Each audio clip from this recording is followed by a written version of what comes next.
Je vous recommande la boutique La Londoloise. C'est Judith Londolé. Si vous voulez être classe, chic, être habillé, être admiré. Parole de mon Pao Mokonzi.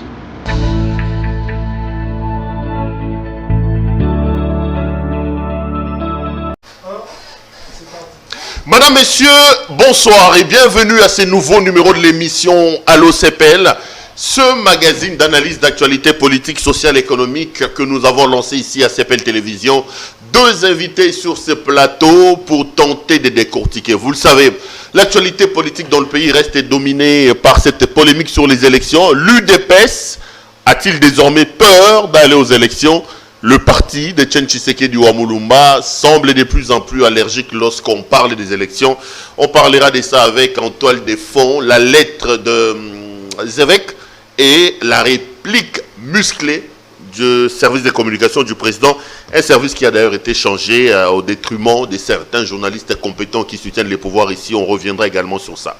On parlera aussi de la question du gouvernement. Quel profil, quelle taille, objectif pour ce gouvernement. Deux invités sont avec moi sur ce plateau. À ma gauche, un habitué de cette émission, Dou Jésus Beledou. Monsieur Beledou, bonjour. Bonjour Pero Louara. Je n'appellerai pas comme ça, Monsieur Pero Louara. Entre nous les confrères, on se tutoie.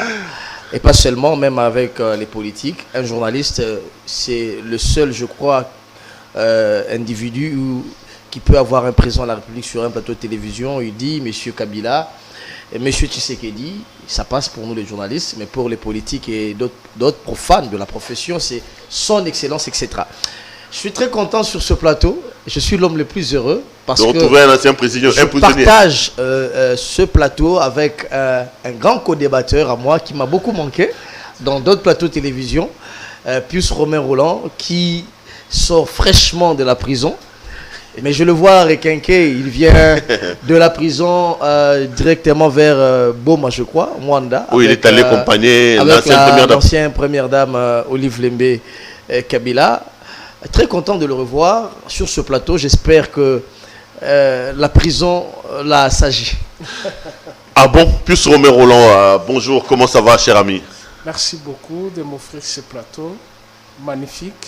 Et c'est l'occasion pour moi de dire grand merci à tous les confrères, à toutes les consoeurs qui m'ont soutenu, qui m'ont témoigné leurs prières dans ce moment difficile que j'ai vécu. Oui, certes, c'est ça le prix à payer pour nous journalistes, mais un journaliste, sa place n'est pas en prison, comme vous ne cessez jamais de le dire sur les différentes chaînes de télévision. C'est l'occasion pour moi de dire grand merci à tous ceux qui m'ont soutenu. Et de vous retrouver aussi sur le plateau. J'ai brûlé d'envie d'en parler. Mais tu reviens de la prison en train de requinquer comme ça, Pius. Qu'est-ce qui s'est passé? Apparemment, la prison est linguée. Hein? Non, écoutez, c'est l'occasion aussi de remercier Barnabé, mon ami Barnabé. Milingano. J'allais m'amener avec les différents fruits ici pour le rendre hommage. L'homme qui a dit à Rolian Boma. Bon, Barnabé, c'est un grand ami qu'on salue aussi. Mal interprété. C'est l'occasion pour moi de lui dire tiens bon mon ami, c'est lui qui m'a réconforté en prison. Sincèrement, ni t'étais lui, j'allais craquer. Et aussi les soutiens des autres personnes. Maman Olive Lembe. Tout à fait, à 100%. Elle m'a soutenu. C'est une mère, l'ex-première dame. Et d'ailleurs hier nous étions le 8 mars, nous étions à Kingakati où elle a organisé la conférence débat autour de la journée. J'ai vu parce qu'il vous a habillé vous tous en uniforme. Bon, écoutez, c'est pas l'occasion de l'incenser ici. C'est une dame, c'est une épouse, c'est une mère. Elle a organisé cette conférence de presse en l'honneur de plusieurs organisations féminines de toutes les couches de la population autour de la question de la Covid, du leadership de la femme. Le cancer du col et le cancer du col de l'utérus et de sein. Beaucoup ne savent pas qu'avec cette maladie, elles vivent avec cette maladie pendant 5 à 10 ans. Et hier, sous son leadership, beaucoup de femmes ont été édifiées. Et il faut la remercier pour ça. À la fin, comme d'habitude, moi, enveloppe et qui ça la bien. Elle est magnanime. Ah, ok. Ça, c'est le côté que Pius Romain Roland aime beaucoup. Et toi aussi également.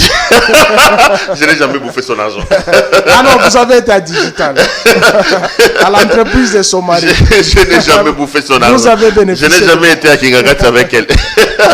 C'est votre droit. Mais je suis heureux qu'elle le fasse pour toi, surtout qu'on est bons amis. Merci beaucoup. D'où Jésus, j'ouvre une parenthèse.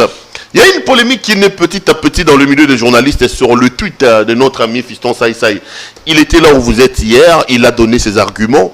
Saï Saï a tout simplement donné un conseil en disant qu'aujourd'hui, nous sommes en 2021, il ne faut pas qu'il y ait des journalistes qui invitent les gens dans leur plateau ou dans leurs émissions. Après, ils réclament l'argent. Mais c'est quoi cette manière que vous, journalistes, vous avez? Vous invitez quelqu'un dans votre émission, vous faites une interview avec quelqu'un, vous lui réclamez l'argent après, s'il ne donne pas, ça crée des problèmes. C'est quoi ces problèmes? Merci beaucoup. Comment vous jugez? Merci Perrault, je considère que c'est les biscuits de l'émission, comme moi j'ai l'habitude de dire ta question. J'aimerais quand même placer un mot par rapport à l'arrestation des Pius. Sur le fond, c'est discutable, mais je crois que sur la forme, il y a beaucoup à redire. Nous avions condamné, et nous le condamnons encore, le fait que c'est une première depuis que l'Union nationale de la presse du Congo existe, un journaliste soit arrêté, accueilli juste en bas du bâtiment de l'UNPC. Ça, c'est une première. Je suis membre de la commission des disciplines de l'UNPC. Nous avions invité Albert Pouella, on parlera de ça. Nous avions invité Albert Fabius Pouella de venir comparaître par devant notre tribunal avec Pius Romain Roland, qui avait d'ailleurs son invitation du parquet, qui savait bien et bel et bien qu'il allait se présenter le lendemain au parquet. Il n'allait pas se soustraire à la justice. On ne va pas faire une émission sur Pius, lui-même il est là. Je plaît, pose une question sur Saï Saï, je reviens sur ça qui dit que vous réclamez l'argent. C'est très important. Parce que le journaliste ne peut pas être accueilli demain. Après cette émission, peut-être aujourd'hui, on peut m'accueillir ici. Parce que on estime que je suis journaliste. Pius avait fait des affirmations. Heureusement qu'il est là. Non, je l'ai dit. Pardon. Il a dit que Pouella a pris l'argent. Je n'ai pas envie qu'on fasse une émission avec Pouella. Sur le fond, c'est discutable. Mais sur la forme, j'ai condamné le fait qu'il allait se présenter le lendemain, mais on le cueille la veille. Pourquoi on l'a accueilli comme un vulgaire vendeur un petit de monsieur, poulet, là on condamne, etc. Et ça, le fond, je lui donnerai la question d'ailleurs, quand même si je sais qu'il faudrait pas. Le fond, c'est discutable. Ok, allons sur Saï Saï. Il dit qu'arrêtez de demander l'argent. Ça, non, moi, je crois que Saï Saï, il faudrait. J'ai suivi son émission avec toi, Pierrot Louara. J'ai découvert un monsieur brillant. Je n'ai pas des acquaintances avec ces messieurs, mais je crois qu'entre les pour et les contre, il y a les sérieux au milieu. Le gars, il lance un message. C'est une pratique. Moi, j'ai toujours dit, un pays pauvre produit des journalistes pauvres. Et il y a une pratique aujourd'hui appelée le coupage. C'est vrai, on ne va pas se le cacher. Aujourd'hui, même nous sur ce plateau, nous courons derrière le coupage. Perrault Louara, Pius, hier il était avec Mama Waro, c'était une petite enveloppe juste après l'événement. Ça passe. Mais il l'est. Hein? Non, ça c'est une vérité. Ce n'est pas plus qu'il va me contredire sur ce matin de télévision. Mais il l'est. Non, parce que je le vois en train de brocher un peu la tête. Bon, il aura la parole, allez-y. Moi, je parle de mon expérience, ma petite expérience. Moi, je fus directeur de programme de Congo Web Télévision, où je gérais la direction des programmes pendant 6 années. Et j'étais dans le programme et la production. J'animais dans la production, puisque moi je suis un culturel. Pour ceux qui ne le savent pas, je fais le théâtre au Théâtre National avec le vieux Nzé Ivan Moussala de l'INA. Quand je parle du théâtre, ce n'est pas la comédie, et ce n'est pas la série, comme on le confond ici. Il existe le cinéma et le théâtre. Le théâtre, c'est le public face aux acteurs. Et moi, je le fais. J'ai fait les centres Wallonie, etc. Lorsque nous étions encore élèves, à l'école, on nous apprenait un peu le théâtre, j'avais eu ce goût-là. Et dans ma cascade de culturel, j'ai fréquenté les culturels, je suis allé prendre une production à Congo Web, une émission chez les artistes. Et j'ai reçu plusieurs fois Saï Saï. Je recevais les culturels, les artistes. Poser la question à Jean Goubal, poser la question à Saï Saï. Beledoudou Jésus n'a jamais demandé 1000 francs, 500 francs, 10 $, 20 $ aux artistes. Pourquoi? Donc vous comprenez les cris d'alarme de Saï Saï. Justement. Pourquoi? Parce que le secteur culturel, par exemple, c'est un secteur où, lorsqu'on se lance, on les fait par passion. Même les artistes, ils n'ont pas d'argent. Voyez-vous? C'est comme ça que vous êtes dans la politique aujourd'hui pour chercher l'argent. Non, je faisais toujours le journal, etc. C'est une passion pour moi. Si vous venez chez moi à la maison, j'ai les bandes dessinées des Tintins, j'ai les romans, etc. J'écris même les scénarios. Ça, c'est ma passion en tant que culturel. Personne ne va me l'interdire. Mais en tant que journaliste, lorsque j'invite Botembe, par exemple, Maître Botembe, paix à son âme, lorsque j'invite Maître Diki Songele, lorsque j'invite, ce sont des artistes plasticiens, hein, des grands artistes. Lorsque j'invite Saï sur un plateau, ou Jean Goubal, ou qui sais-je encore, ou Maître Liolo, paix à son âme, il avait le moyen. Mais le Doudou de Jésus ne demandait pas de l'argent aux artistes parce que je le faisais par passion. Je savais que ceux-là qu'on invitait sur le plateau de télévision, on ne l'invite pas pour avoir de l'argent, mais pour l'audimat l'aura. Voyez-vous. Et donc, ça a raison en tout temps comme il a fait. Lorsqu'il dit, par exemple, vous harcelez, parce que c'est difficile d'avoir un artiste qui a un renom. Lorsque vous l'appelez, il vient sur votre plateau de télévision, ayez l'élégance, juste après l'émission, de le laisser partir. Mais c'est ça. Lorsqu'après, j'ai vu que vous, le journaliste, vous lui avez fait un portrait dans lequel... moi, je n'ose pas dans ça. Dans lequel on l'a sauvagement massacré. C'est un point de vue personnel. Alors que dans le fond, ce qu'il dit n'est pas faux de Jésus. Aujourd'hui, il y a une bande de youtubeurs qui viennent polluer la profession. Moi, je les considère ainsi, des gens qui se permettaient de dire n'importe quoi sur YouTube et qui l'ont ramené avec la prolifération des TNT, qui l'ont ramené à la télévision et ils se disent confrères. Ils nous appellent confrères journalistes. Or, lorsque vous voyez la loi des 1996 de l'UNPC, on définit la qualité des journalistes. Mais il y a qui ne connaissent même pas cette loi-là, mais qui se disent journalistes et qui pratiquent le journalisme. Et la conséquence, c'est qu'ils nous amènent de la bouillabaisse dans la profession. Et lorsque vous voyez sur ce plateau de télévision, je ne vois pas un Péro Louara, après avoir fait une émission avec Saï Saï, de traquer Saï Saï pour lui donner de l'argent. Non, je ne vois pas un Bélédou Jésus, après avoir fait une émission avec Saï Saï, traquer Saï Saï. Dans le fond, c'est que Saï Saï dit est vrai, il faut nettoyer la profession. Il faut nettoyer la profession. Et ça c'est un grand débat, je crois qu'on reviendra peut-être plus tard sur ça. On parle rarement de nous. Pardon, laisse-moi juste une minute, il va récupérer dans mon temps d'antenne. D'accord. Pourquoi j'ai dit que c'est un grand débat? C'est un grand débat parce que... On n'est qu'au niveau des biscuits. Je voulais qu'on aille dans les... C'est un grand débat, pourquoi? Parce que, vous savez, la presse, il n'y a pas de magie. La presse, en principe, les télévisions, les médias ne vivent que des annonceurs. Or, les annonceurs, ce secteur est réglementé. Il existe une régulation que le CESAC fait et une réglementation que le ministère des médias fait. Mais lorsque vous voyez la presse congolaise, les annonceurs eux-mêmes plutôt, ou bien eux-mêmes, excusez-moi, établissent les prix. Péro Louara, tel que vous êtes là avant l'émission, on a vu les publicités. Tu as négocié avec qui? Tu as négocié avec les patrons de cette entreprise-là. En principe, c'est les agences qui vont prendre la nomenclature des prix au niveau du ministère des médias, qui réglementent les timings d'une diffusion d'une publicité dans les médias, et les agences s'occupent des négociations des ponts entre les annonceurs et les télévisions. C'est ainsi que la réglementation sera respectée. C'est ainsi qu'au Maroc, par exemple, chaque année, la publicité génère 2 milliards de dollars. Okay. Chaque année. Et la conséquence, bonne d'ailleurs, c'est que les médias sont subventionnés. D'accord. Mais aujourd'hui, au Congo, les médias ne sont pas subventionnés. Bracongo elle-même établit les prix. Toi, je te paye 500 $ pour un package, alors que c'est en violation de la réglementation au Congo. La conséquence, c'est que les journalistes, surtout les youtubeurs, court derrière les saï-saï. Qu'est-ce que les youtubeurs ont à voir? Il existe beaucoup de youtubeurs. Ce n'est pas parce qu'on fait l'émission. Vous êtes journaliste, ce n'est pas parce que vous diffusez sur YouTube. J'ai dit youtubeurs, pourquoi? Parce que c'est les youtubeurs made in Congo. Ceux-là font des choses sans déontologie, ni éthique. Et regardez leur titre. Irja et Indi. Saï a fini ma journaliste. Lorsque vous voyez les tweets, il n'y a pas d'insulte. Allez, Pius Romain Roland, je reviens à vous. Deux choses, il a parlé pendant 5 minutes, je ne voulais pas qu'on s'attarde là-dessus, mais bon, je vais quand même jouer l'équilibre. 5 minutes également à vous. Est-ce que Saï a-t-il raison de faire cette remontrance à la profession? Lorsque vous invitez quelqu'un, vous lui exigez l'argent, vous vous sentez comment? Deuxième chose, il a évoqué notamment votre procès. On ne veut pas rentrer dans le fond, mais on dit quand même que vous avez aussi diffamé. Dans le fond, d'ailleurs, le présentateur vous rappelle, attention, vous avez affirmé des choses sans preuve, monsieur Pius. Vous répondez comment? Je commence par la deuxième question, autour de mon arrestation.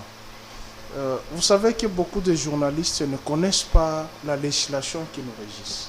Je ne peux pas me permettre, moi, Pius, de 25 ans de ma profession, d'ailleurs c'est la première fois que je sois à l'UNPC, et que je sois même devant les tribunaux, affirmer des choses que je ne connais pas. L'émission était autour du procès de Janine Mabunda au Conseil d'État. Contre Fabrice Pouel. Fabrice Pouel contre Janine Mabunda. Ok. Au Conseil d'État. Et le procès a eu lieu le 18 novembre, le 24 novembre. L'actualité était autour de cette question. Dans sa requête, il avait sollicité 250 000 $. Moi, Pius, je ne diffame pas.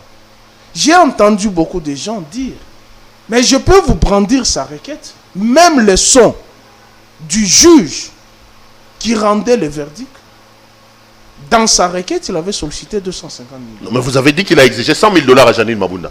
Bon, j'ai pas envie de répéter la même chose pour ne pas vous renvoyer encore en prison. Voilà dans son... Non, c'est pas... Même la prison, là, je suis en train d'ailleurs de revoir avec mes avocats si je peux prendre les magistrats partis et même les plaignants. Puisque lorsque un journaliste diffame, venez de le dire ici, ça est venu demander le droit de réponse ici. Est-ce qu'il m'avait sollicité le droit? C'est ça la démarche. Je n'avais pas volé, je n'avais pas violé, je ne me suis pas constitué en bande de criminels. J'étais dans l'exercice de ma profession.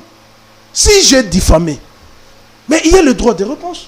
Si je refuse de leur donner le droit de réponse, il va devant mes pairs, qui sont de l'UNPC, qui m'asseraient à lui donner le droit de réponse. Si je refuse, on me retire la carte de la presse. On ne m'envoie pas en prison. J'ai tué qui? Je n'ai pas diffamé, j'ai dit même au juge, même au ministère public, allez prendre sa requête. Vous allez mais lorsque vous dites qu'il a exigé à Mabunda 100 000 $, ça, il avait et que vous n'avez pas de preuves, lui dit qu'il n'a jamais demandé 100 000 $. C'est ça le problème. Bon, moi, je n'ai pas envie de remettre le couteau dans la plaie. Ne revenons pas sur ça. Parlons ça. Il sait. Si réellement c'est un homme de Dieu, il sait que c'est... Je rappelle que vous avez quand même été acquitté dans cette affaire après avoir passé 2 mois en prison. J'ai été acquitté justement parce qu'il avait menti. Ok. Revenons sur Saï Saï. Lorsqu'il dit que dans la profession, vous invitez quelqu'un... Je ne vais pas m'atteler sur Saï Saï. Je vais m'atteler sur notre profession. Je pense que d'où Jésus a été clément. Moi, je n'ai jamais été clément avec ces journaleux, que je traite des journaleux. Je suis allé voir l'ancien deuxième vice-président de l'Assemblée nationale, en présence de Henri Thomas Lokondo, pour demander à ce qu'on ait l'ordre national des journalistes et communicateurs, pour mettre de côté toutes les brebis galeuses. Malheureusement, il y en a beaucoup dans votre métier. Il y en a beaucoup. Il y en a beaucoup. Prenez seulement un stylo, un papier. Donnez à celui qui dit journaliste. 4 lignes, vous trouverez 40 fautes. Et il se dit journaliste. Qui ne lisent jamais, qui ne s'auto-forment jamais. Et ils sont là pour quémander l'argent. J'appelle ça quémander. Je prends un secteur où j'évoluais beaucoup plus davantage. Le Parlement. Tu sais que moi et toi, on a été au Parlement. Mais à l'heure ici, pendant les vacances, vous allez trouver les journalistes là-bas qui n'ont ni même pas de rédaction. On appelle journaliste quelqu'un qui a une rédaction, qui écrit, qui diffuse. Mais vous avez des gens qui ont des, comme le dit les youtubeurs, qui détruisent notre métier. Il n'y a pas que ces journalistes, il y a même des femmes, des consoeurs, qui vous amenez dans un reportage, demain elle fait descendre la culotte, et c'est plus toi qui es invité là-bas. Moi, je dis en partie, il a totalement raison. Ça y a raison. Il a raison. Pourquoi? Moi, Pius, et j'ai dit à tous mes partenaires, s'il y a quelqu'un qui a déjà entendu mon téléphone, puisque j'ai écrit un article sur lui, il y a deux manières de demander l'argent et de ne pas demander l'argent à un journaliste. Mais le Doux l'a dit d'une autre manière. Vous venez sur mon plateau de votre gré, ou vous venez solliciter que je publie votre journal, vous payez au commercial. Si vous voulez que je publie votre article, là c'est vous qui me sollicitez. Mais lorsque moi je pars chercher l'information auprès de vous, non, je vais vous demander le Et c'est ça justement toute la guerre que nous avons eue, qu'on nous a traité de tous les noms. Que non, Pius est mauvais, Pius bouffe l'argent des journalistes. Non, je suis avec un partenaire. On lui fait. Je prends l'exemple d'un partenaire fiable, respecté et respectable. Henri Thomas Lokondo. Que je travaille avec lui, avec Papi, Pipichou, Moulumba, avec d'autres partenaires. Nous savons sa façon de travailler. Il vient et dit, publiez-moi ça et ça et ça. Il sait comment il va nous payer. Mais lorsque il nous sollicite, il peut dire, Pius, cherche-moi Perrault. Pierre, cherche-moi Dou Jésus Beledou. 3-4 journalistes. que lui a sollicité. Mais sur les 4 journalistes, vous allez voir une liste de 60. Et c'est une honte. Quand vous êtes devant un partenaire, vous terminez l'interview, vous voyez les gens, prends les stylos, mets mon nom là-bas. Et sur une liste, vous étiez par exemple 5, mais on vous brandit une liste de 60 personnes. Et ils commencent à se donner même des coups de téléphone. Écoutez, on a donné l'argent. Je vous donne un scoop. On va terminer par là. Une fois, pendant la nomination des commissaires spéciaux, Ngoï Kassanji, je parle de Ngoï Kassanji, gouverneur, il nous appelle. Nous étions avec le feu Kamango. Mathieu. Et Doudou. Doudou Chamala qui est aux États-Unis. Qui est aux États-Unis. Il nous appelle, nous étions à 3.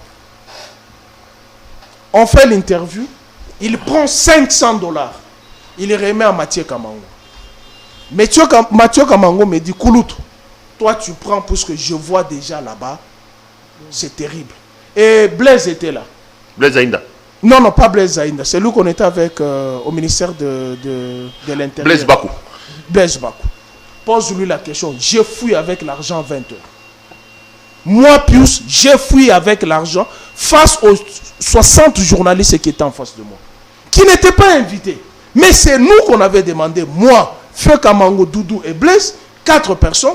Mais par après, nous nous sommes retrouvés entourés.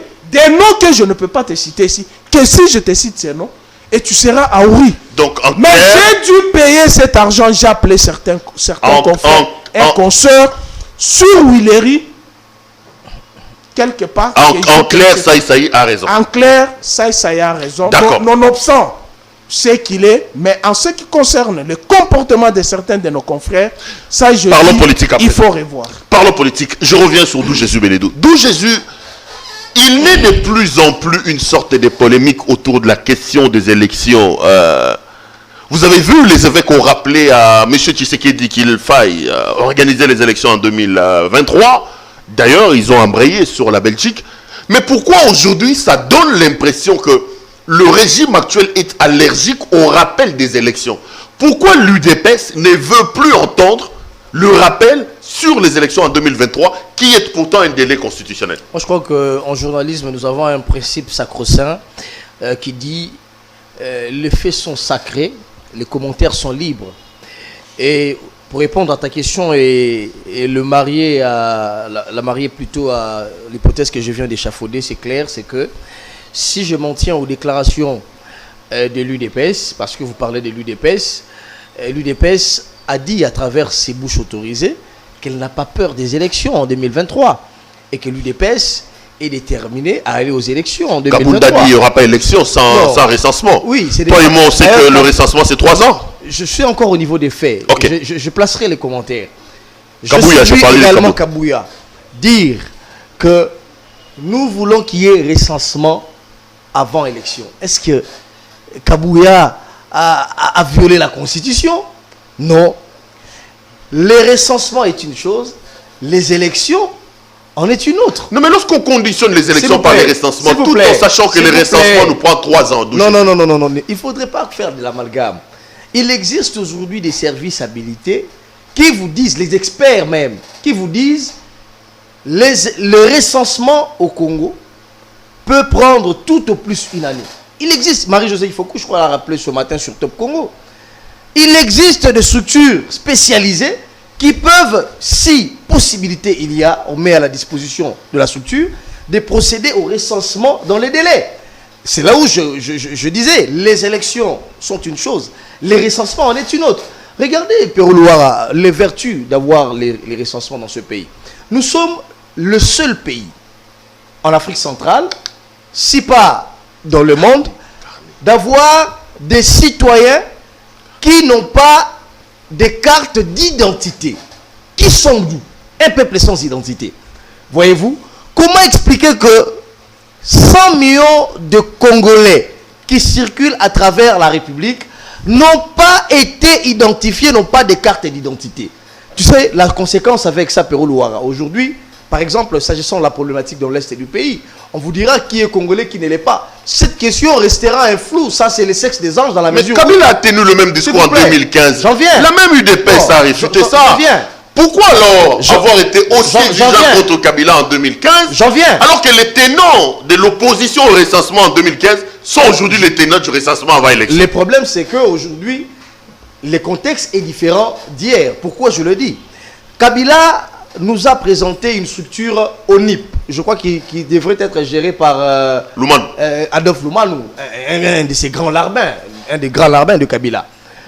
Cette structure-là nous pond un communiqué pour dire nous conditionnons les élections par le recensement. Ça, c'est le premier fait.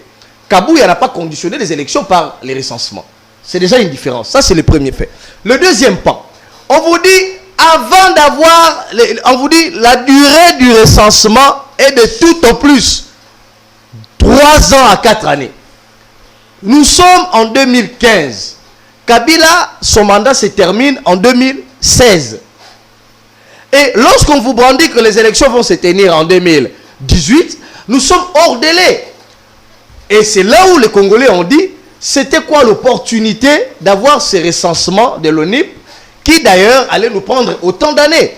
C'est là où moi je dis, si le recensement dont fait allusion Kabouya va nous prendre autant d'années jusqu'à dépasser les délais constitutionnels, en tant que citoyen congolais, en tant que Congolais, je dirais non. Okay. Nous ne sommes pas pour ce recensement-là. D'accord. Mais si, comme il est prétend, comme il est brandi lui-même, Augustin Kabouya est dans le parti présidentiel, il dit, selon ses câbles et ses sources, c'est possible de tenir, d'organiser les recensements pour, dans une durée d'1 année. Je crois que si effectivement ce qu'il dit et que suivant les déclarations des uns et des autres, nous pouvons avoir les recensements pendant 1 année, ça c'est une très bonne chose. Ça nous permettra effectivement d'avoir un fichier électoral complet et d'aller aux élections. Ce n'est pas une très mauvaise chose. Okay. Et d'ailleurs, pour terminer, l'UDPS dont vous faites allusion aussi, moi je suivi Kabouya, battre les rappels de troupes. Il a installé les comités fédéraux. Il a même installé les comités électoraux permanents dans chaque fédération. Comme pour dire, nous sommes prêts aux élections. Nous n'avons pas peur des élections. Nous avons perdu des Congolais. Parce que nous avions été aux côtés du CLC et donc des catholiques pour réclamer la tenue des élections dans le délai. On se souvient de Rossi Mukendi et des autres. Et ce n'est pas ce même UDPS, cette même UDPS, qui va aujourd'hui avoir peur des élections en 2023. Alors, plus Romero Roland, il dit que il faut faire la part des choses entre élections et recensement. Il dit qu'à l'époque de Kabila, le contexte est différent, que Kabila voulait utiliser cette affaire pour repousser les élections. Vous réagissez comment? Je suis l'homme le plus heureux d'entendre ces propos ici du rétropédalage d'un parti qui nous a enseigné, bourré les oreilles d'être parti démocrate. En réalité, il n'y a rien de la démocratie. Puis-je rappeler d'abord, avant que les évêques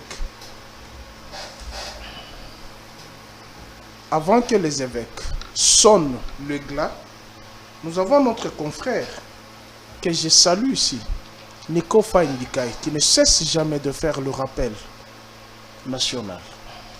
Et à ce jour, il reste 1028 jours. Pourquoi nous nous en tenons? Puisque hier, tous les projecteurs maléfiques étaient tournés contre Kabila. Alors qu'on voulait organiser notre pays, mais on voyait seulement la personne, avec des accusations fallacieuses qu'il veut prolonger le mandat pour se maintenir au pouvoir. Puis-je rappeler ici que la loi électorale qui a ramené certains barbares dans la rue jusqu'à brûler la maison communale de Ngaba a été tournée mal et que certains en ont profité. Nous sommes en 2015. Pour dire, je pense à la disposition de l'article 8 ou à l'alinéa 8, qu'on a conditionné les élections par le recensement, ce qui était faux. J'entends ici, le recensement peut nous prendre 1 année. Non. Si c'est beaucoup, ça peut prendre 1 trimestre. Pourquoi? Je vous donne l'exemple. Si nous avons une bonne administration, vous avez les administrateurs du territoire. Il y a les chefs de secteur, il y a les chefs de village. Est-ce que pour répertorier un village, ça peut vous prendre 1 mois? Est-ce que si vous avez un chef des rues, je donne l'exemple, sur mon avenue, vous avez un chef des rues, il passe, il prend les données sur la rue, et du chef de la rue au chef des quartiers, le chef des quartiers au commissaire des zones, ou au bourgmestre, est-ce que ça va prendre... Est-ce que vous pensez qu'aujourd'hui, il va falloir conditionner l'organisation des élections par le recensement? Laissez-moi donner de recettes aux problématiques que nous avons toujours connues au pays à cause de la cupidité des hommes politiques. Hier, ils ont incensé Kabila et tout un pays en lui collant même une très mauvaise image à l'extérieur, que Kabila veut se maintenir au pouvoir puisqu'il veut conditionner les élections. Aujourd'hui, mais c'est sûr, peut-être mon ami et frère ne va pas me contredire. Nous avons entendu des l'UDPS. Nous allons faire la remise et reprise avec Jésus. Nous avons entendu que les mandats de Tshilombo commencent les jours où ils ont déboulonné le système parlementaire. Et lorsque vous calculez, c'est-à-dire les 2 années sont passées sous le fleuve et c'est le début du mandat. Le 5 ans, nous sommes déjà en 2021, c'est-à-dire c'est en 2026, au-delà du mandat. Donc l'UDPS a peur des élections aujourd'hui? L'UDPS n'a jamais été un parti démocrate. Notre UDPS, où il y avait les Etienne Tshisekedi, les Marcel Liao, les Bruno Tshibala, les Valentin Moubala, les Mbwakem, ce n'est pas la barbarie qui est allumée. Où on prend les drogués, on les met devant la scène, alors qu'ils ne connaissent ni de la philosophie, ni de la doctrine, ni de l'idéologie. C'est quand même fort ce que vous dites, hein? Non. Les barbares, les drogués... Qu'est-ce que vous appelez... Nous avons, si vous n'avez pas ces vidéos, je peux vous en donner. Eux-mêmes accusés Kabouya et Kabound de les avoir donné la viande de chien et la boisson alcoolique pour s'en prendre aux institutions de la République. Si vous n'avez pas cette vidéo, je vais vous en donner et vous allez faire le mixage. Pour dire que moi, je ne diffame pas, je ne pars pas dans la rue. D'où Jésus a dit, les faits sont sacrés et les commentaires sont libres. Les faits sont là avec les vidéos et je pense que vous en avez. Ils ont accusé leurs responsables de l'UDPS de les avoir drogués, les donner la viande de chien, alors que eux sont dans la rue pour les véhicules et les autres sont à la major. Le recensement, nous en avons parlé. La problématique de la lettre de la Senko. Je voulais en venir. Avant que je repose la question sur la problématique de la lettre de la Senko, vous avez parlé pendant 5 minutes. Je voulais quand même mettre à votre disposition ces informations parce qu'en préparant cette émission, j'ai quand même appelé nos amis du bureau central des recensements parce qu'il y a quand même un service chargé de recensement. L'ONIP, c'est tout simplement l'Office national pour l'identification de la population. Elle devait charger, notamment notre ami Patrick Tchamala, qui a été chargé de communication des bureaux centraux des recensements. Des informations obtenues de le programme pour les recensements, au départ, c'était pour 3 ans, pour réussir un bon recensement. Et le BCR, les bureaux centraux des recensements, dit qu'il peut réduire ça au minimum à au moins 2 ans. Donc, pas 6 mois, pas 1 année, 2 ans. Et pour ça, il faut pas moins de 200 millions de dollars américains. Entre 200 millions et 300 millions pour réussir le recensement. Donc, en croire le programme de l'organe chargé d'organiser les recensements, si on lance le recensement ici, maintenant, là, le plus tôt serait dans 2 ans, mais il table entre 2 ans et 3 ans. Je vous redonne la parole. Lorsque vous recensez la population, c'est pour l'identifier et lui octroyer la carte de... Revenons sur la lettre de la Senko. On ne peut pas conditionner. Le 5 minutes, il a... On ne peut pas conditionner. Il a fait plus de 5 minutes. On ne peut pas conditionner. Il est à la 6e minute. On ne peut pas conditionner la tenue des élections par le recensement. On peut faire le recensement et les élections en même temps. D'accord. Je reviens maintenant sur la lettre. Non, sur la lettre, je voudrais que ce soit lui qui commence, et parce que vous avez fait 6 minutes. D'où Jésus Bélédou. Les mêmes prêtres qui ont aidé l'UDPS, d'une certaine manière, à exiger les élections de Kabila, rappellent aujourd'hui à M. Tshisekedi qu'il faut organiser les élections Pourquoi cette réaction musclée, entre autres aussi de l'UDPS, et notamment aussi de la présidence avec le directeur des communications qui a pondu un communiqué, j'allais dire militant, contre les prélats catholiques? Pourquoi les mêmes qui ont aidé l'UDPS à être au pouvoir aujourd'hui, ils disent les mêmes choses qu'ils ont dit à l'époque de Kabila? Ça choque. Oui, je crois que c'est une question d'ailleurs pertinente, mais j'aimerais d'abord rencontrer mon ami. Et en sortant de la prison, je pensais qu'il était assagi, mais je retrouve malheureusement les mêmes propos, drogués, barbares, etc. Vous croyez qu'il rentre encore en prison? Non, même pas, je ne peux pas le souhaiter, mais je crois que d'une certaine manière, notre ami devrait s'habiller finalement dans sa casaque de journaliste, en évitant des mots qui choquent, parce que le journaliste ne peut pas être l'acteur qui dispense à travers la société des mots qui choquent dans les médias.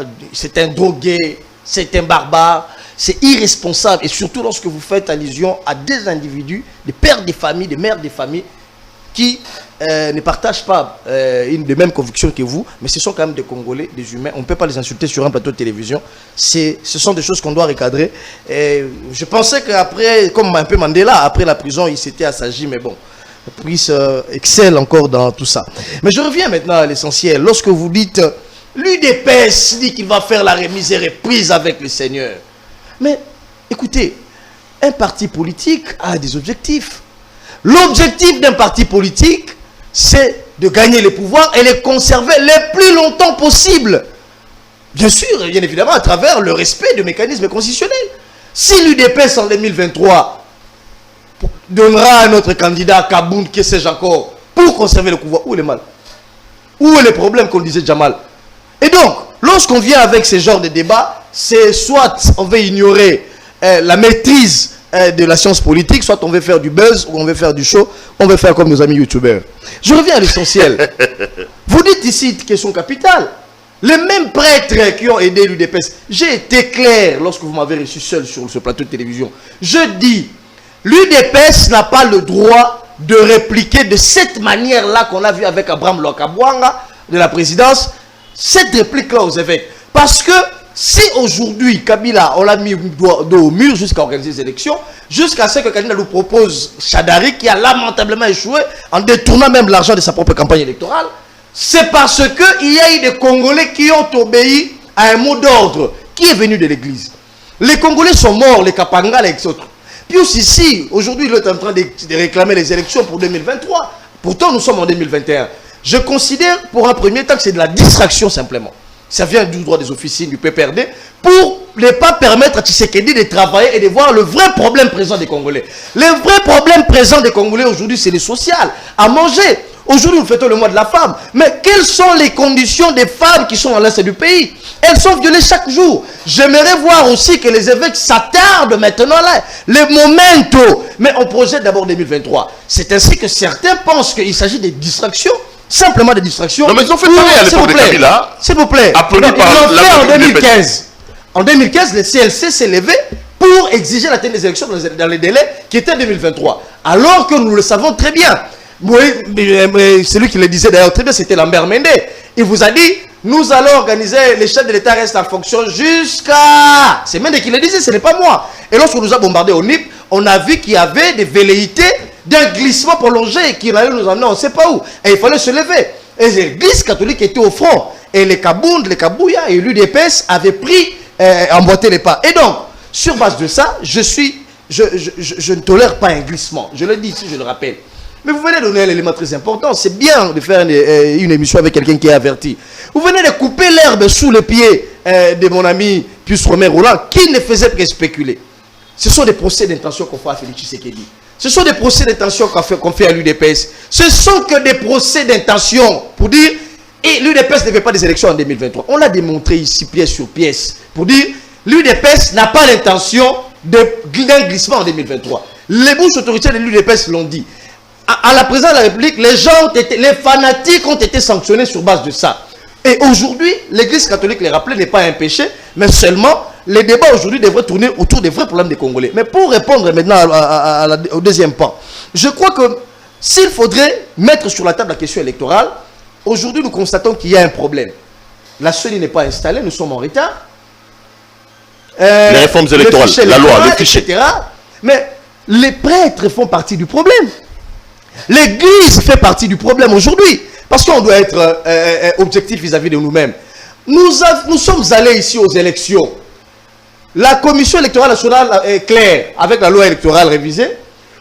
Les confessions religieuses nous sortent un représentant qui sera président de la CENI. Rossard Malonda. Mais vous savez de quelle manière Rossard Malonda a été ramené à l'Assemblée nationale? Tout est parti d'une guerre entre les princes de l'Église. Tantôt c'est les protestants qui insultent les prêtres, tantôt c'est les prêtres qui insultent les protestants, tantôt c'est tel qui dit nous sommes allés voir un tel pour la corruption. Ça a été prouvé noir sur blanc que et l'Église catholique, et les kimbanguistes, et les binzambinzambi, et tous ces bandes-là, ces gens-là étaient trempés dans la corruption. Et nous, en tant que citoyens congolais, on l'a constaté. Et il y a eu la société civile de l'autre côté qui s'est levée pour dire pourquoi ne pas retirer même la nomination ou l'élection du président de la CENI par l'Église ou les princes de l'Église, parce qu'ils sont allés de corruption en corruption.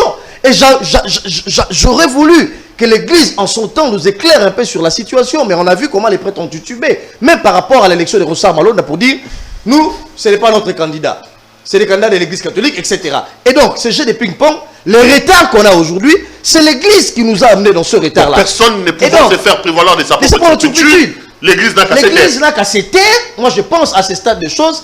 Et n'a qu'à faire confiance aux institutions, puisque aujourd'hui, les institutions de la République, les institutions avec cette histoire de déboulonnement, nous pensons que les réformes vont aller vite. Les élections au niveau de la CENI pour sortir les présidents de la Commission électorale nationale indépendante vont se faire rapidement dans le délai, parce que le souci majeur ici, c'est d'avoir les élections. Mais lorsqu'on était dans le problème, on a constitué un problème, et qu'on a échoué, on sort avec les velléités de corruption, on doit aussi avoir cette humilité-là. On n'interdit pas à l'Église de parler sur les questions électorales. Mais l'alerte ne devrait pas aussi être politique, dans la mesure où nous ne sommes qu'en 2001, c'est bien d'alerter, mais c'est aussi mauvais qu'il y ait une récupération. Okay. Par exemple, Pius qui partage les mêmes convictions politiques que Joseph Kabila et le FCC, donc ce n'est pas un péché. Par exemple, Pius, politiquement, il y a une récupération et ça fait débat aujourd'hui, on en parle. Pourtant, les débats aujourd'hui, Pérou Louara, devraient tourner autour du social, de l'enseignement. Aujourd'hui, on nous parle d'un procès au niveau de l'EPST. On devrait éclairer les Congolais sur ce qui se passe. 61 milliards de dollars sont dans les poches des individus destinés à la qualité de l'enseignement.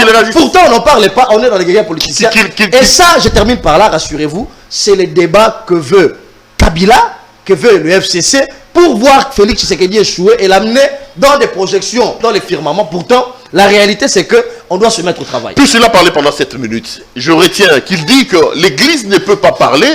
Dès lors, qu'est-ce qui arrive? C'est à cause de l'Église. Premier élément. Si nous en sommes ici, c'est parce que les princes des églises n'ont pas réussi à nous présenter un candidat à l'unanimité. Il dit que l'on ne se pose pas des questions intéressantes sur la vie des Congolais, la gratuité. En réalité, l'Église épouse la manœuvre de Kabila pour distraire Tshisekedi, afin qu'il ne puisse pas avoir un bilan présenté en 2023. Vous réagissez comment? Malgré que Kabila n'est plus au pouvoir, mais je pense qu'il donne sommeil l'insomnie à certains des acteurs politiques, même de la société civile. Kabila n'est plus au pouvoir. Hein, il faut le laisser tranquille.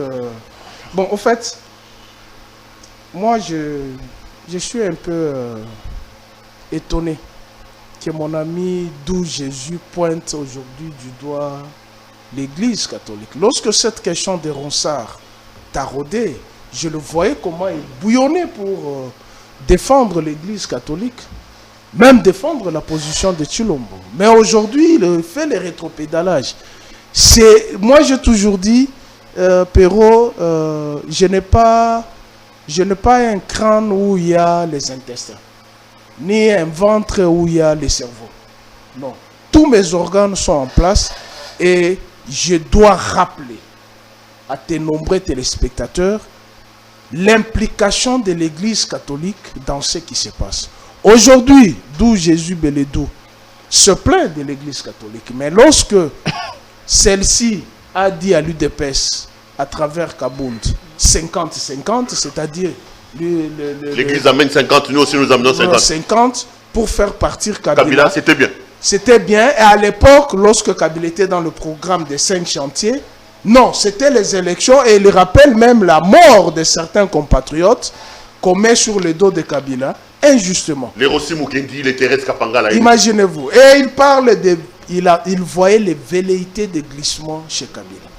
Puis-je rappeler à Dou Jésus que dans tous les discours de Joseph Kabila, il ne cessait jamais de le dire, mon sort est réglé par la Constitution. Il disait que je respecterai la Constitution. Je respecterai la Constitution. Il a même dit à Sonia Rolé, il faut donner à ma petite soeur la Constitution. La Constitution. Malheureusement, nous avions des gens que tu ne veux pas que je traite des barbares, qui ont trompé mon peuple. Sous prétexte, avec le livre de Bochab, que Kabila veut... Entre la révision de la Constitution et l'inanition de la nation. Kabila veut glisser. Alors que ne cessait de dire, je respecterai la Constitution. Mais vous parlez du contexte. Mais le contexte de Kabila ne lui permettait pas d'organiser les élections. Parce qu'une partie de la République était amputée. De ses frères et sœurs dont vous parlez ici, il y avait des viols matin, midi, soir. Mais vous l'avez chargé à ceux qui organisent les élections, jusqu'à prendre la communauté internationale. Mais Bruno Tshibala a réussi en 2 ans à fournir de l'argent à la CENI pour organiser les élections avec nos propres moyens, qui pose des problèmes à la communauté internationale et qui énerve même l'Église catholique. Non, mais quand l'Église catholique ne se pose pas de vraies questions, est-ce que les Congolais ont-ils besoin des élections à ce moment ou plutôt besoin de l'amélioration de leurs conditions? J'entends beaucoup de gens de l'UDPS dire entre la élection pour quel but, pour quel entre objectif? la démocratie, les élections et le développement, je pense que les élections nous prennent beaucoup d'argent. Mais puisque vous, hier, vous avez insensé l'autre camp d'organiser les élections, il faut que vous aussi vous organisez les élections. Peut-être c'est celui... Donc c'est un problème de revanche selon vous? Non, ce n'est pas la revanche. C'est-à-dire, même la Bible le dit. Ce que tu ne veux pas qu'on fasse de toi, ne le fais pas pour les autres. Alors, comme vous avez demandé à organiser les élections à Kabila, dans les conditions où il a organisé les élections, il faudrait vous aussi vous organiser puisque vous étiez à la manette. Et aujourd'hui, la Senko, l'Église catholique, a été au premier plan de chamboulement des institutions de la République par Tshilombo. Laissez-moi vous démontrer. Vous avez parlé de la question des Ronsard. Mais lorsque vous vous dites prince de l'Église, lorsque vous vous dites démocrate, lorsque vous vous dites respectueux de l'être humain, Abbé Chole qui était à la manette, je me rappelle comment tu l'attaquais, hein? Recrute 27 candidatures. Sur les 27 candidatures, combien ont été éliminés? Il en restait 6. Dans le 6, l'Église catholique a éliminé 3. Sous prétexte, ils partageaient la même zone linguistique avec le chef de l'État. Vous en connaissez? C'est ça ce qui nous a été rapporté. Ils ont été éliminés puisqu'ils étaient des Kassaïens. Il en reste 3. Dans les 3 là, Ronsard-Rié, l'Église catholique retire son candidat. Puisqu'il n'avait pas le profil d'être président de la CENI. Ça, c'est l'Église catholique qui retire la Senko. Laisse les candidats de l'ECC avec Ronsard. Et la Senko appuie le candidat de l'ECC. Et les autres confessions religieuses associées à ces processus, 6 des 8 disent non. Le monsieur a été candidat à la députation nationale dans l'ancienne province de l'Équateur. Ronsard reste seul. Voilà, puisque tu ne veux pas que je fasse sortir certains mots qui choquent. L'Église catholique, la Senko, remet la candidature de l'ancienne candidature retirée. Est-ce que vous trouvez ça normal? On lui dit... Ça veut dire quoi, selon toi? Mais écoutez, lorsque vous retirez la candidature et vous dites elle n'a pas le profil d'animer la CENI, et puisqu'on élimine une autre candidature, vous prenez celle qui a été retirée, vous la remettez en Qu'est-ce que vous voulez dire? Vous chargez la Senko de rappeler à Félix qu'il faut organiser des élections? Non! Vous êtes d'accord avec Dou Jésus quand il dit que la Senko... Je comprends pas. Écoutez-moi. La Senko demande à Tshilombo d'organiser les élections, mais entre-temps, c'est la Senko qui avait dit à Tshilombo de ne pas entériner la candidature des Ronsards. Donc vous êtes d'accord avec Dou Jésus? Je ne suis pas d'accord. Non, mais parce que c'est la même chose que Dou Jésus Non, dit. non, c'est pas Il dit si nous en sommes arrivés là, c'est à cause de la Senko. Non, c'est pas la même chose. Puisque hier, lorsque la question des Ronsards taraudait, lui, il soutenait la Senko. Puisque c'est Ronsard, et il disait, c'est un candidat du FCC. Lui, il soutenait la démarche de la Senko.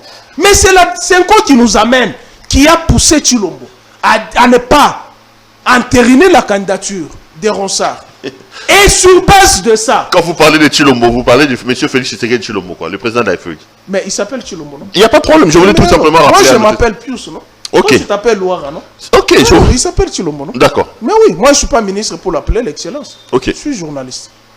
Et la question des Ronsards, sur les 8 confessions religieuses, 6 se prononcent favorables à sa candidature. Et voilà, regardez comment la Senko sort. Non, on ne peut pas prendre la candidature des Ronsards. Qu'est-ce que la communauté internationale va dire? Donc, la Senko, c'est un bras séculier de la communauté internationale. Donc la Senko n'a pas à se plaindre aujourd'hui. Écoutez, c'est vous qui me demandez de ne pas qualifier certains mots qui vont choquer. Je n'ai jamais été d'accord avec ces clubs-là des évêques.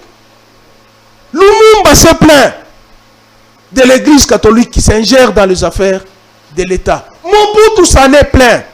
Mouzé s'en est plein. Joseph Kabila s'en est plein. Tshilombo se plaint. Tshilombo se plaint. Puisqu'on lui a rappelé... Et ce n'est pas bombe de constance. Ce n'est pas la preuve que l'église est constante. Non, l'église n'a jamais été constante. Si l'église était constante, elle n'allait pas créer le problème des Ronsards. Elle a été battue. Sur 8 confessions religieuses, 6 confessions religieuses ont battu l'église catholique et les CC. Et devraient se courber.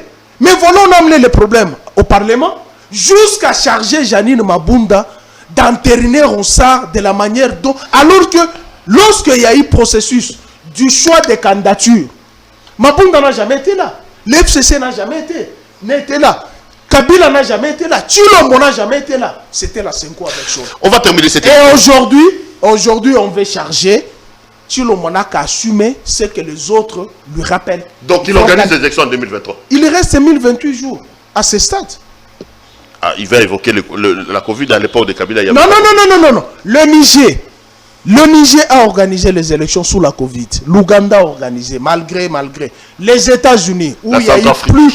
La Centrafrique. La Côte d'Ivoire. Il n'y a pas un prétexte. Si on nous demande, si on nous dit les contextes, mais Kabila, vous vous souvenez qu'au Nord Kivu, vous n'avez pas voté. Hein? À Béni notamment. Alors, madame, messieurs, vous suivez l'émission à l'OCPL. On va prendre le tout dernier thème. On me dit qu'on est déjà à l'heure. Ça fait 1 heure qu'on fait cette émission. D'où Jésus... Non, j'avais commencé ici, je vais terminer par là. Non, mais il y a des choses à répliquer. Ok. Si vous répliquez, il va répliquer. Oui. Vous allez répliquer dans vos minutes. Je voulais quand même que vous réagissiez aussi quand même par rapport à la formation du gouvernement. Il semble que ça bloque. Déjà, ça pose problème. Jean-Marc Abound crée son gouvernement parallèle. Ce n'est pas moi qui l'ai dit, c'est notre confrère Innocent Olenga dans ce groupe RDC. Kabound a créé son task force dans lequel il fait aussi son gouvernement parallèle en dehors du Premier ministre pour avoir ses propres ministres. Entre-temps, il y a également notre ami de Casse Info qui a publié un article dans lequel il renseignait que M. Modeste Bahati menaçait de démissionner s'il n'a pas 5 ministres. Finalement, l'Union sacrée fait pire que le PPRD, que le FCC. Même à l'époque de Kabila, on n'avait pas vu ça. Non, il n'en est même pas question. Tout ça, c'était des spéculations. Vous avez suivi un démenti farouche qui vient même de l'AFDC. Je vais revenir, je vais m'atteler sur ça, mais je vais rencontrer mon ami Pius pour dire d'abord, lorsque vous parcourez la loi électorale, elle est claire. On n'entérine pas un membre de la CENI. Les membres de la Commission électorale nationale indépendante sont 13 au total.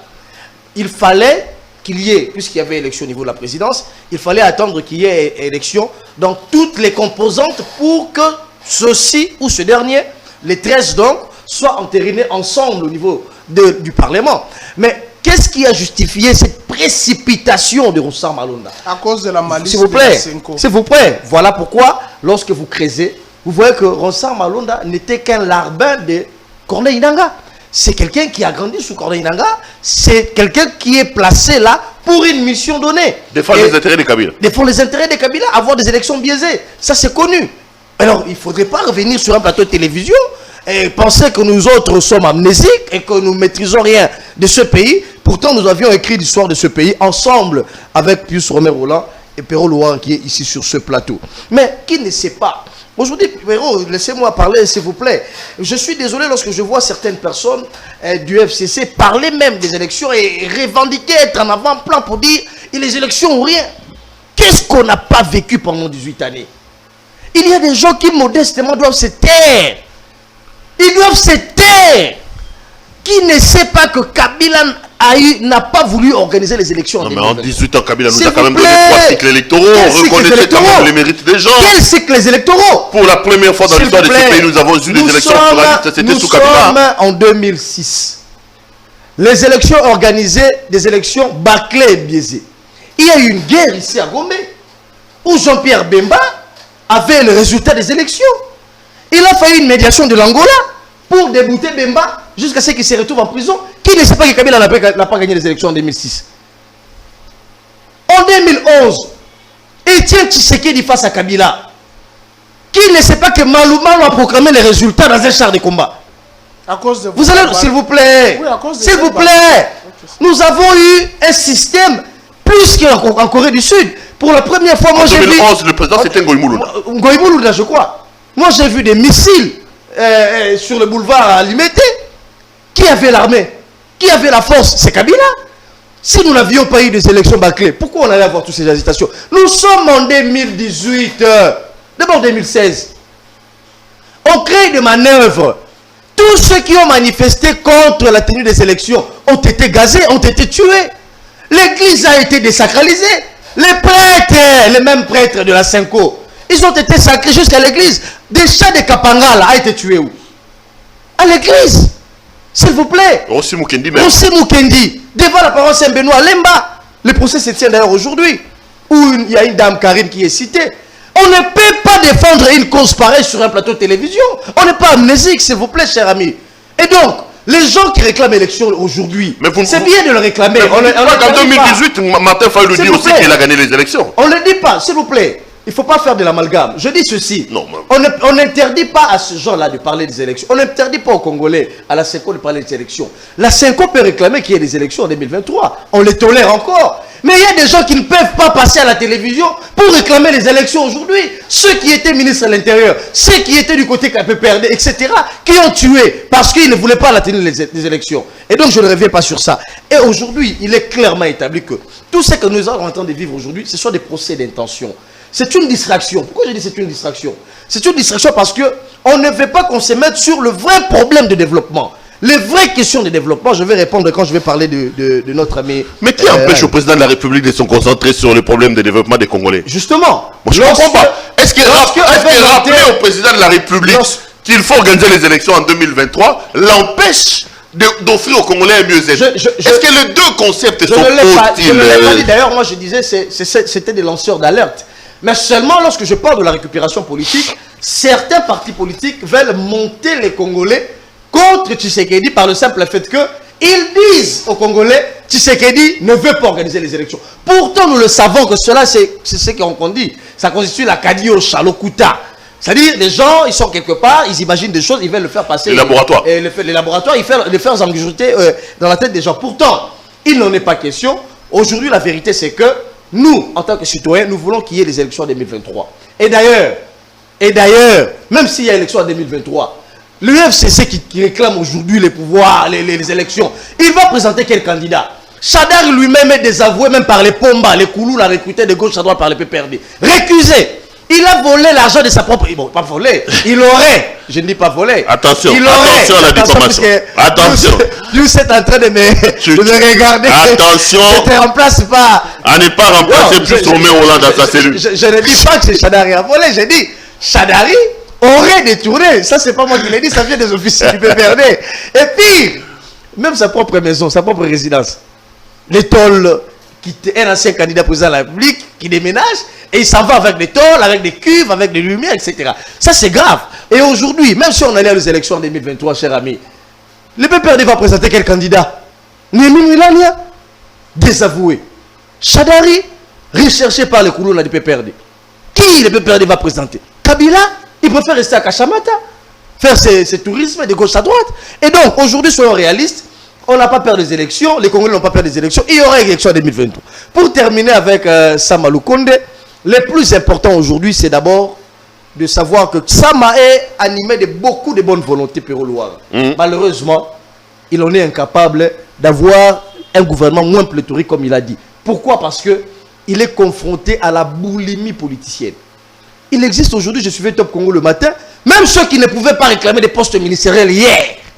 Aujourd'hui, ils viennent brandir, oh, nous les députés, pétitionnaires, nous devons avoir notre quota dans le gouvernement. Nous devons nous retrouver dans ce gouvernement.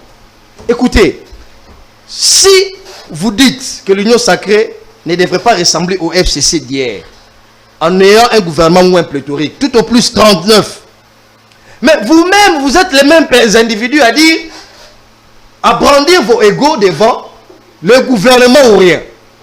Est-ce que le problème, c'est pas aussi le problème de... Le problème, c'est la boulimie. De l'idée de la personne qui a eu l'union sacrée, de canaliser les gens. Est-ce que ce n'est pas le chef lui-même qui n'arrive pas à imprimer sa marque et à imprimer la discipline? L'union sacrée... Autant Dieu, c'était quand même pas comme ça, il n'y avait pas tous ces bruits. Pourquoi ça se passe? Est-ce que ce n'est pas le désordre? Est-ce que ce n'est pas un problème d'organisation de la personne ayant reçu l'idée? Très bien. Je crois que l'union sacrée sera confrontée demain à des graves difficultés. Et ça, je n'ai pas froid à le dire parce que gérer les ambitions des indécis, des gens qui ont trahi Kabila, Steve Mbikaï par exemple, c'est quelqu'un qui était devenu plus kabiliste que les kabilistes. Mais aujourd'hui, il devient plus tshisekidiste jusqu'à réclamer la candidature de Tshisekedi demain. Donc on voit déjà avec quels individus on aura, l'UDPS aura à faire face demain. Mais je crois que le plus important aujourd'hui, c'est que Félix Tshisekedi a lancé un message. C'est un sursaut patriotique, c'est comme ça que j'ai défini l'union sacrée. Et ce sursaut patriotique, ça va de changement de mentalité de chacun. Ce n'est pas Tshisekedi qui va prendre un fouet et chicoter les individus. Et si ces individus n'arrivaient pas à changer, l'union sacrée n'est pas le impère.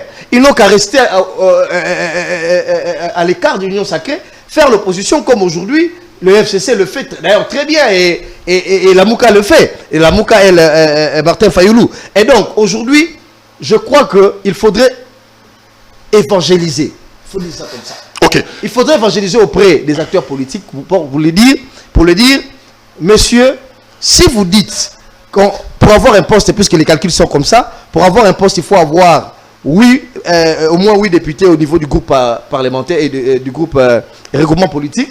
Au moins 8 députés.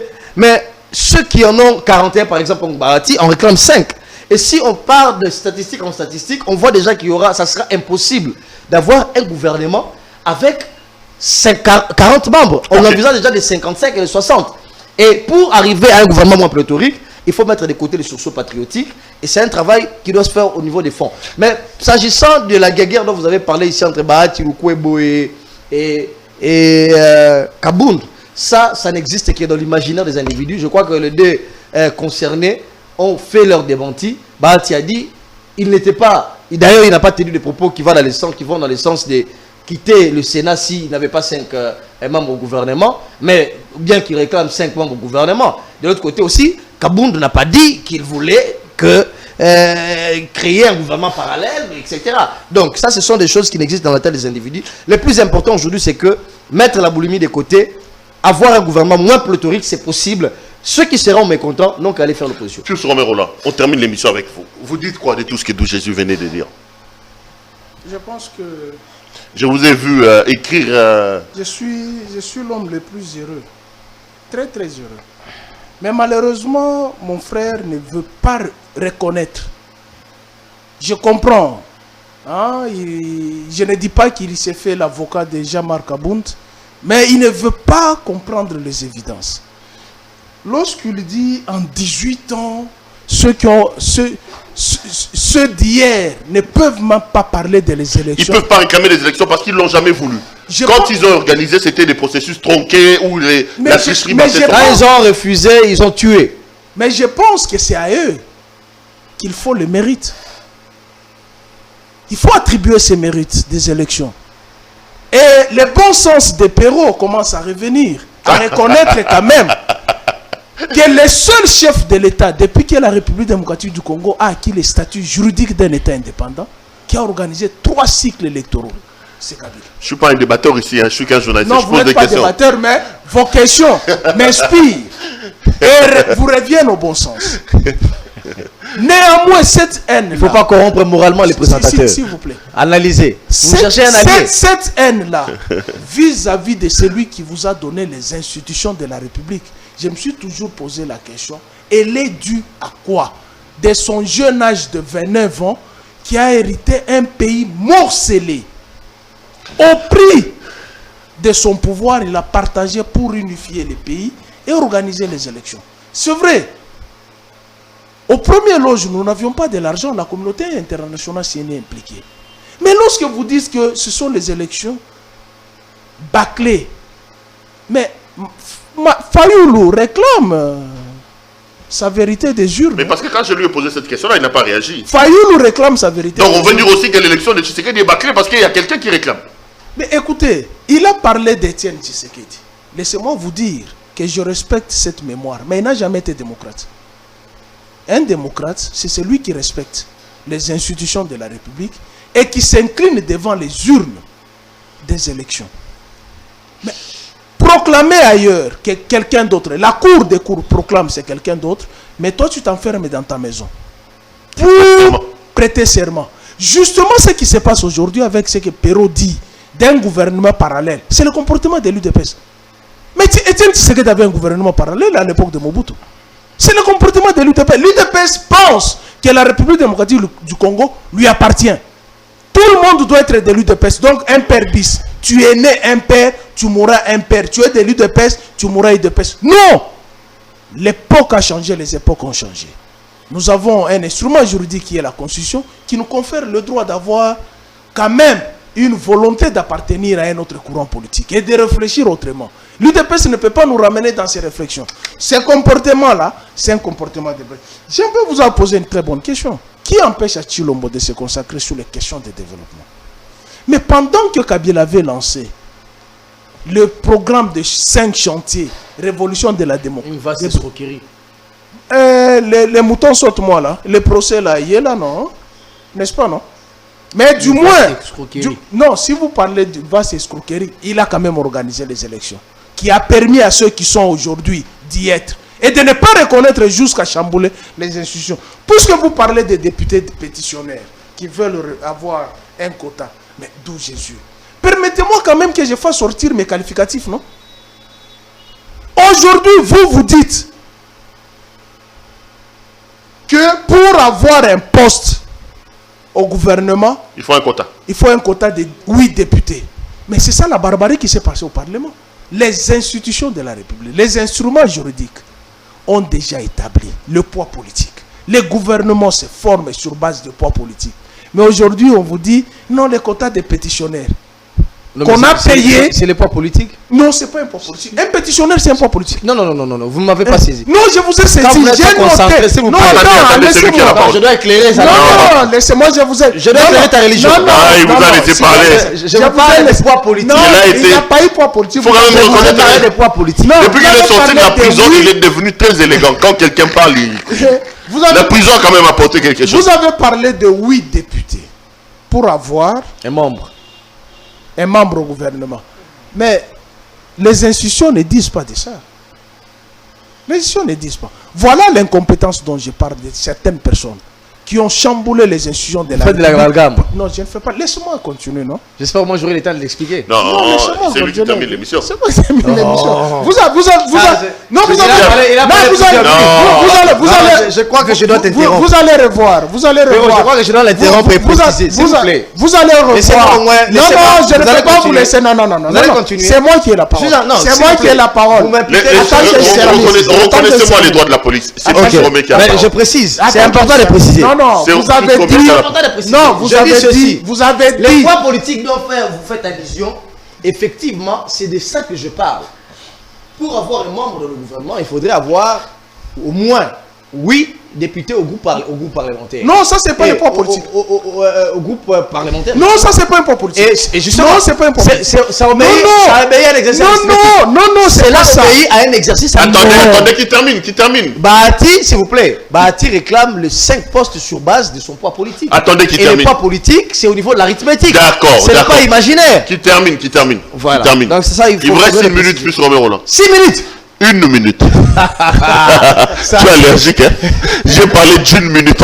D'accord, vous m'accorderez 1 minute à la fin. J'ai parlé d'1 minute. Si je vous accorde, je lui accorderai aussi. Terminez.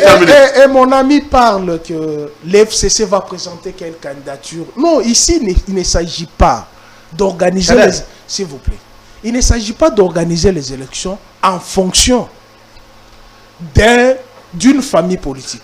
Non, ici, il s'agit d'organiser les élections puisque c'est un pacte républicain que nous avons signé. Ça, on l'a dit, on l'a rappelé. Au référendum. Mais lorsque vous colmatez l'organisation des élections en disant l'FCC va présenter quelle candidature, c'est comme si vous ne l'avez pas colmaté. Non. Vous n'avez extirpé qu'un élément. Non, j'ai note. Nous sommes pour les j'ai note. Je suis. Attendez. Vous notez très mal. Je repars maintenant. Attendez. Je repars sur la question de Ronsard. Vous avez dit c'est un larbin de Nanga. Non, nous n'avons pas plus de techniciens que Ronsard à ce stade aux élections, puisque Nanga est fait mandat et son premier vice-président Norbert Bassengezi est déjà dans son village, c'est-à-dire c'est une équipe qui est déjà partie.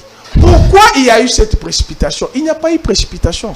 Les confessions religieuses n'ont pas été invitées par Mabunda. C'était une question qui était soulevée, s'il vous plaît. C'est une question qui était soulevée chaque fois par les députés en raison de la réforme des élections. Et Mabunda ne faisait que rappeler. On organise les élections, on organise une plénière à l'insu des députés. On va terminer cette émission. Je suis à plus d'une heure 20 minutes. Vous divulguez les mensonges. La télévision, c'est les gens. Madame, monsieur, à l'insu des députés. On va terminer. Comment peut-être poser la question à Albert Fabrice Pouela, il va vous répondre. Albert Fabrice Pouela, il est député national. Vous avez vraiment un cerveau de citron. C'est un député. C'est le plus absent. C'est un député. L'un des plus absents. Il a été là. Il vous dit que la plénière n'a jamais été imprimée. L'un des plus absents. Donnez-moi mon stylo. Merci les amis. Remettez-moi mon stylo. Vous m'avez arraché avant de faire. Remettez-moi mon stylo. Je vous le placer. Laissez-moi des amis. Remettez-moi d'abord mon stylo. Pour dire que le poids politique. Remettez-moi mon stylo. Pour la formation. Prochainement, amenez un stylo quand vous venez dans un pour la formation du gouvernement. Amenez un stylo. Amenez un stylo quand vous venez. Vous n'avez pas d'argument, vous voulez faire là, c'est une discussion que tu veux faire. L'émission est terminée. Non, je le taquine, c'est mon ami. L'émission est terminée. Madame, monsieur, j'ai été heureux de vous présenter cette émission. Là, je le taquine. Je suis également heureux de vous retrouver. Oui, c'est la famille. Allez, merci à toi, Dou Jésus, d'être venu nous voir. Merci, Péro. Merci également à toi, Puce Romain Roland. Vive la liberté. Vive la liberté, c'est beau la liberté. Tant que l'article 23 de la Constitution est consacré dans la loi fondamentale, la bouche ne se voit pas se faire. La place d'un journaliste, ce n'est pas en prison, c'est dans sa rédaction. Allez, là au moins on est tous unanimes. Hein. Arrêtez d'arrêter les journalistes, ça ne sert à rien, ça ne nous fera pas avancer.